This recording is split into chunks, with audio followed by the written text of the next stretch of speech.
दोस्तों चलिए शुरू करते हैं दोस्तों। प्रश्न 31 यानी कि 30 तक लगभग हो चुका था दोस्तों। चलिए शुरू करते हैं। प्रश्न दोस्तों कि किताबुल हिंद का लेखक कौन है? अल बरूनी है। कौन है दोस्तों? अल बरूनी है। अल बरूनी है, याद रखिएगा। किताबुल हिंद दोस्तों। तुगलकनामा या नूह ए सिपर किसने लिखा था दोस्तों? या आशिका आमिर खुसरो ने, याद रखिएगा दोस्तों। ओनली आप सुनिए दोस्तों और याद कीजिए। चलिए, हर्षवर्धन के शासनकाल में सत्ता का केंद्र कनौज था दोस्तों। आपको मालूम होगा हर्षवर्धन ने थानेश्वर के स्थान पर कनौज को राजधानी बनाया था, लेकिन थानेश्वर को राजधानी किसने बनाया था दोस्तों? पुष्यभूति ने। पुष्यभूति वंश ने थानेश्वर को राजधानी बनाया था। यानी कि थानेश्वर की जगह पर कनौज को राजधानी किसने बनाया था दोस्तों? हर्षवर्धन ने, हर्षवर्धन के शासनकाल में। बल्लाभाचार्य किसकी भक्ति प्रचार किया? यानी कि बल्लाभाचार्य ने किसकी भक्ति प्रचार किया दोस्तों? कृष्ण की। ठीक है, पुष्टि मार्ग का प्रतिपादक थे।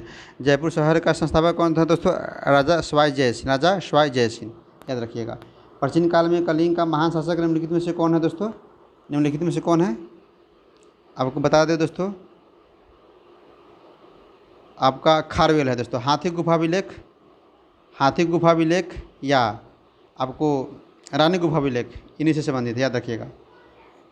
खारवेल दोस्तों चेदी वंश से संबंधित है। खारवेल किस वंश से? चेदी वंश से संबंधित है, याद रखिएगा। 35-36 देखिए दोस्तों। 36 में क्या है कि ईस्ट इंडिया कंपनी का निम्नलिखित में से आरंभिक नारा क्या था दोस्तों? आरंभिक नारा था दोस्तों व्यापार। दोस्तों 23 जून 1757 को पराजित होता है। आपको मालूम है दोस्तों, अंग्रेज पहले व्यापार करने आई थी और धीरे धीरे शासन प्रशासन शुरू कर दी और उसके बाद में अच्छी तरह से संपूर्ण भारत पर कब्जा कर लिया। और बक्सर युद्ध होता तो 1764 में। उसके बाद में अच्छा से अपना शासन प्रशासन करना शुरू कर दिया। आइए दोस्तों नेक्स्ट क्या है दोस्तों? नेक्स्ट है आपका राष्ट्रकूट साम्राज्य का संस्थापक कौन है दोस्तों? दंती दुर्ग है। कौन है दोस्तों? दंती दुर्ग है। दंती दुर्ग, याद रखिएगा। राष्ट्रकूट साम्राज्य का संस्थापक दंती दुर्ग है। ठीक है। राष्ट्रकूट वंश के शासकों ने मान्यखेत को राजधानी बनाया था, याद रखिएगा। यहाँ लिखा हुआ दोस्तों, सही सुमेध कीजिए। किसके समय में कौन यात्री आया था? क्वेश्चन दोस्तों इसी टाइप का। चलिए देखते हैं। अकबर के समय में दोस्तों विलियम हॉकिंस नहीं आया था। अकबर के समय में दोस्तों रॉल्फ फिंच आया था। रॉल्फ फिंच आया था, याद रखिएगा। औरंगजेब के समय में मानुची आया था, ये सही है। लेकिन जहांगीर के समय में दोस्तों आपको मालूम होगा सर टॉमसरो और एक और दोस्तों हॉकिंस ने आया था दोस्तों। कैप्टन हॉकिंस ने दोस्तों आया था। तो मनुजी आया था औरंगजेब के समय में, और सर टॉमसरो और कैप्टन हॉकिंस ने जहांगीर के समय में आया था दोस्तों 1609 में। अब बात कीजिए रॉल्फ फिंच दोस्तों, तो अकबर के समय में आया था। नेक्स्ट दोस्तों आपको मालूम होगा कांग्रेस की 3 महिला अधिवेशन की अध्यक्षता की थी कांग्रेस की। सरोजिनी नायडू, एनी बेसेंट और नलिनी सिंह गुप्ता। सरोजिनी नायडू इसका आंसर होगा दोस्तों। सरोजिनी नायडू दोस्तों पहली महिला है जिन्होंने राज्यपाल का पद ग्रहण किया था दोस्तों। ये यूपी की है, सरोजिनी नायडू यूपी की है। नेक्स्ट दोस्तों, नेक्स्ट क्या है दोस्तों? कांग्रेस की स्थापना कब हुआ था? 1885 में हुआ था। ठीक है दोस्तों, चलिए सम्मिलित करना है दोस्तों। इसमें क्या है? इसमें देश बंधु चित्तरंजन दास और दोस्तों पत्नी का संबंध है। तो महात्मा गांधी के पति के नाम क्या था? Kasturba Gandhi. Option number B हो जाएगा दोस्तों। CK1 ऑप्शन से दोस्तों आप कर सकते हैं। तो देश बंधु चित्तरंजन दास की पत्नी का नाम था दोस्तों बसंती देवी। और लाला लाजपत राय का दोस्तों पति का नाम क्या था दोस्तों? राधा देवी। अब देख लीजिए दोस्तों। नेक्स्ट, सूर्य के प्रकाश दोस्तों अगर आप 6ठी क्लास का बुक पढ़े होइएगा तो 8 मिनट लिखा हुआ रहता है, लेकिन किसी किसी बुक में 17 और किसी किसी बुक में 20। तो दोस्तों आपको 20 मान के चलना है, ठीक है, याद रखिएगा। तो सूर्य का प्रकाश पृथ्वी तक पहुंचने में 8 मिनट 20 सेकेंड का समय लगता है। कर्क रेखा भारत के कितने राज्यों से होकर गुजरती है दोस्तों? यहाँ पर उत्तर प्रदेश नहीं है। कर्क रेखा जैसे कि गुजरात, राजस्थान, मध्य प्रदेश, छत्तीसगढ़, झारखंड, त्रिपुरा है ना दोस्तों, मिजोरम से गुजरती है। इसमें नहीं दिया हुआ दोस्तों। चलिए याद रखिएगा, गुजरात, राजस्थान, मध्य प्रदेश, छत्तीसगढ़, झारखंड इत्यादि से, यानी कि त्रिपुरा, मिजोरम से गुजरती है। नेक्स्ट, निम्नलिखित नदियों में से किस एक से कुडप्पा नहर निकाली गई है? पेनेरू। क्या है दोस्तों? पेनेरू, याद रखिएगा। Option number B. सूर्य से निकटतम ग्रह कौन सा है दोस्तों? सूर्य से निकटतम ग्रह कौन है? सूर्य से निकटतम ग्रह दोस्तों आपको बुध है, याद रखिएगा। और सबसे चमकीला ग्रह दोस्तों शुक्र है। सबसे चमकीला ग्रह, लाइटिंग में चमकीला ग्रह। और पृथ्वी का सबसे निकटतम ग्रह दोस्तों, पृथ्वी का सबसे निकटतम ग्रह कौन है? पृथ्वी का सबसे निकटतम ग्रह शुक्र है दोस्तों, लेकिन सूर्य से निकटतम ग्रह कौन है? बुध है। दोस्तों ये सूर्य है, बुध होता है ना, बृहस्पति, शुक्र, ये सब दोस्तों समझ सकते हैं। वायुमंडलीय संरचना में निम्नलिखित में से किस गैस का सर्वाधिक भाग है? नाइट्रोजन का है दोस्तों, ऑप्शन नंबर बी, 78% के आसपास में दोस्तों। ऑक्सीजन का 20 पॉइंट समथिंग, यानी कि 21%। और यानी कि आपका आंसर क्या होगा दोस्तों? ये नाइट्रोजन, दूसरा ऑक्सीजन, फर्स्ट में ये। और दोस्तों बात की जाए आर्गन का, 0.93%। याद रखिएगा दोस्तों, नाइट्रोजन की अधिकता ज़्यादा है, 45 तो 46। भारत का केंद्रीय देशांतर रेखा क्या है दोस्तों?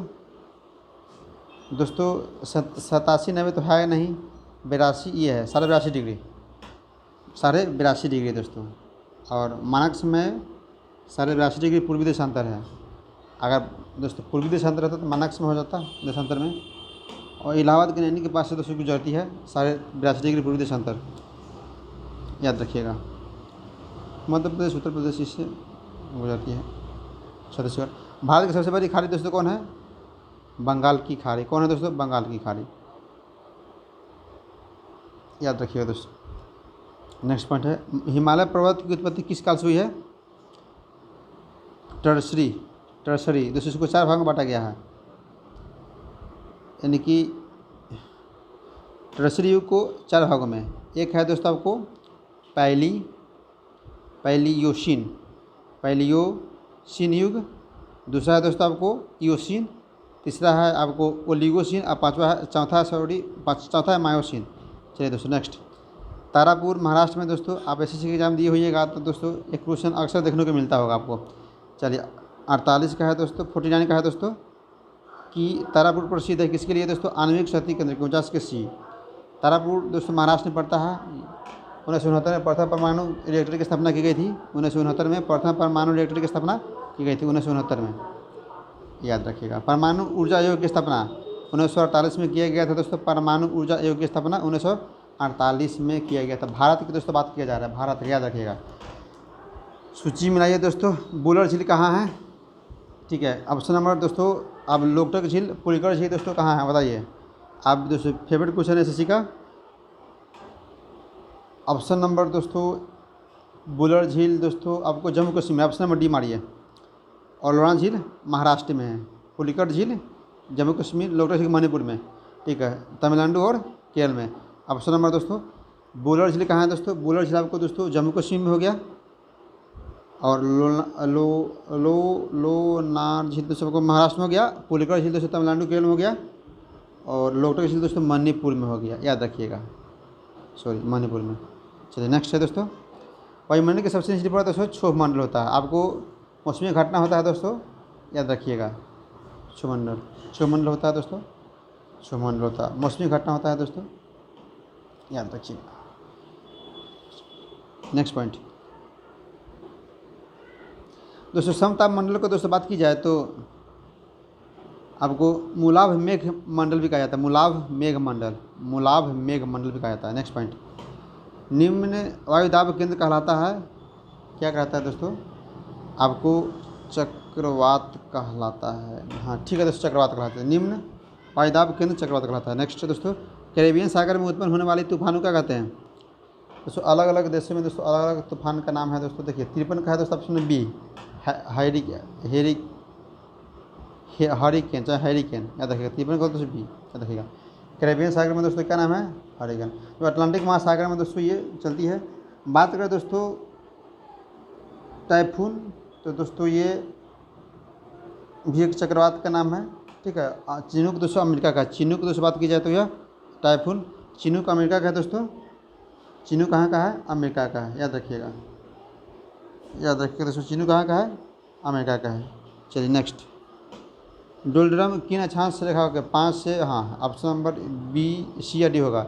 तो डोलड्रम दोस्तों बात की जाए तो सी होगा। 5 डिग्री उत्तर से लेकर 5 डिग्री दक्षिण अक्षांश के मध्य में स्थित है दोस्तों डोलड्रम अक्षांश मध्य रेखा। चलिए याद रखिएगा दोस्तों।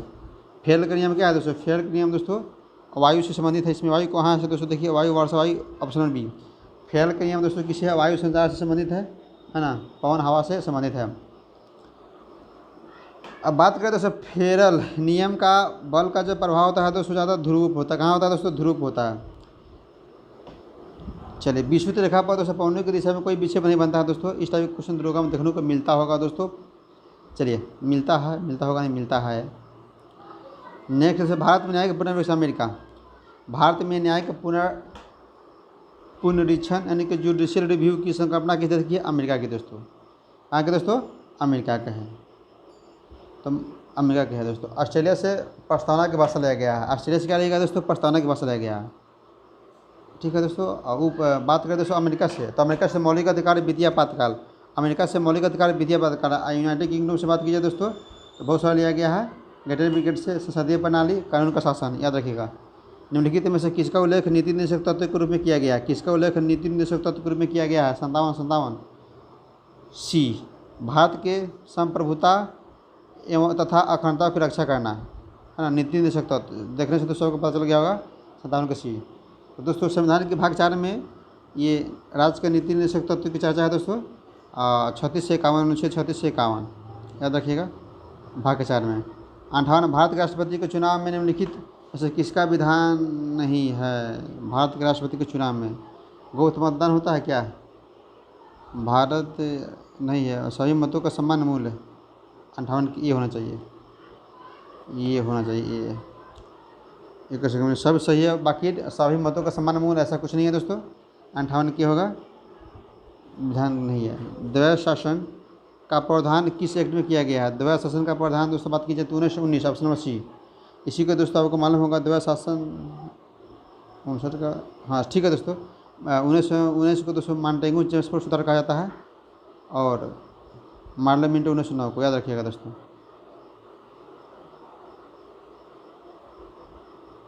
प्रांतों में द्वैध शासन दोस्तों 1919 में मेरा था। प्रांतों में द्वैध शासन लागू किया गया था दोस्तों और 1935 का अधिनियम द्वारा से खत्म कर दिया गया था। नेक्स्ट पॉइंट दोस्तों, संविधान सभा ने संविधान का निर्माण कब पूर्ण किया, इनका पूरा किया?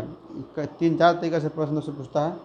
तो 26 नवंबर 1949 को बनकर तैयार हुआ। निर्माण कब पूर्ण किया? ये किया। लागू हुआ था 26 जनवरी 1950 को। लागू कब हुआ था दोस्तों? लागू शब्द बोलेगा इम्प्लीमेंट, लागू तो 26 जनवरी 1950 को, लेकिन बनकर तैयार हुआ 26 नवंबर 1950। Option number D. तो 26 नवंबर 1949 को दोस्तों बनकर तैयार हुआ था, याद रखिएगा। संविधान सभा की प्रथम बैठक दोस्तों 26 जनवरी 1950 को हुआ था। भारत आज़ाद हुआ था 14 अगस्त 15 अगस्त। चलिए हम पंचायतों को सुपुर्द विषयों की सूची क्या है? पंचायतों की दोस्तों आपको बात की जाए तो 11वीं क्या है दोस्तों? 11वीं अनुसूची में दोस्तों 73वां संविधान संशोधन, याद रखिएगा। बढ़ावा को 74वां संविधान संशोधन, याद रखिएगा। नेक्स्ट है दोस्तों, यानी कि पंचायत संबंधी कार्य 11वीं अनुसूची में है दोस्तों। वर्तमान में 12 अनुसूची है। कितना है दोस्तों? 12 अनुसूची है। इस टाइप का दोस्तों 62 में जो क्वेश्चन देख रहे हैं दोस्तों, इस टाइप का क्वेश्चन दोस्तों मध्य निषेध इंस्पेक्टर में पूछा गया था। भारत का सोलिसिटर जनरल कौन होता है दोस्तों? भारत का सोलिसिटर जनरल दोस्तों न्यायिक सलाहकार होता है। कौन होता है? न्यायिक सलाहकार होता है। कौन होता है? न्यायिक सलाहकार होता है। भारत का सोलिसिटर जनरल कौन होता है? न्यायिक सलाहकार होता है। बी, न्यायिक सलाहकार होता है। दोस्तों महानवादी के बारे में चर्चा किया दोस्तों, अनुच्छेद 76 में महानवादी के बारे में चर्चा किया दोस्तों, अनुच्छेद 76 में। ठीक है। वित्त आयोग की नियुक्ति कौन करता है? वित्त आयोग की नियुक्ति कौन करता है? वित्त आयोग की नियुक्ति दोस्तों भारत के राष्ट्रपति करता है। सही है, सही है। वित्त आयोग की नियुक्ति अनुच्छेद 280 के तहत है दोस्तों। अनुच्छेद 280 के तहत वित्त आयोग की नियुक्ति की हर एक 5 वर्ष पर, प्रत्येक 5 वर्ष पर। ठीक है दोस्तों। भाषा आधार पर कौन सा राज्य सर्वप्रथम बना था? भाषा के आधार पर आंध्र प्रदेश बना था। कौन सा बना था दोस्तों? आंध्र प्रदेश बना था, याद रखिएगा। आंध्र प्रदेश बना था भाषा के आधार पर। ठीक है। भाषा के आधार पर कौन बना था दोस्तों? आंध्र प्रदेश बना था, याद रखिएगा। नेक्स्ट है दोस्तों, भारत में 25वां राज्य कौन सा है? 25वां राज्य दोस्तों सिक्किम है, गोवा है। 25वां राज्य दोस्तों आपको गोवा है। 25वां राज्य कौन है दोस्तों? गोवा है। कौन है दोस्तों? गोवा है 25वां राज्य भारत का। लेकिन 22वां राज्य कौन है? सिक्किम है, जो 1975 में अस्तित्व में आया था 26 अप्रैल 1975 को। ठीक है। और गोवा दोस्तों आपको 1987 में आया था, याद रखिएगा दोस्तों। ठीक है। 1987 में आया था। 65 77 तक देख लेते हैं दोस्तों, बाकी कल करेंगे। आइए दोस्तों देखते हैं 66 क्या है दोस्तों? कि भारतीय संविधान में मौलिक कर्तव्यों का सम्मिलित किया गया है। भारतीय मौलिक कर्तव्य दोस्तों 66 का दोस्तों बी हो जाएगा। कोई व्यक्ति भारतीय नागरिक नहीं होगा अगर वह स्वेच्छा से दूसरे देश की नागरिकता कर लेता है। ये भी सही है। ठीक है, स्वेच्छा से दूसरे देश की नागरिकता को ग्रहण कर लेता है तो वह भारतीय नागरिक नहीं होगा। संस्कृत का सी है 68। देखिए दोस्तों 68 नागरिकता समान से क्या है, नागरिकता समान समता आस है दोस्तों, क्या है 68 का दोस्तों आपका ये हो जाएगा कानून के समक्ष समानता, कानून के समक्ष समानता होता है दोस्तों, ठीक है, याद रखिएगा। भारतीय नागरिकों के मौलिक अधिकारों पर निम्न में से कौन सा विवेक संगत प्रतिबंध लगा सकता है, तो दोस्तों ऑप्शन बी, बी संसद के छोड़े कोई नहीं कर सकता दोस्तों, बी। और 70 का दोस्तों बहुत ईजी क्वेश्चन है कि भारत के उपराष्ट्रपति निर्वाचित होते हैं या क्या होते हैं बताइए, जनता द्वारा, और संसद के दोनों सदनों के सदस्यों द्वारा होते हैं। भारत के उपराष्ट्रपति निर्वाचित होते हैं। ठीक है दोस्तों, आज यहीं इतना ही रखने देते हैं दोस्तों, याद कीजिए, रिवीजन कीजिए। जय हिंद दोस्तों।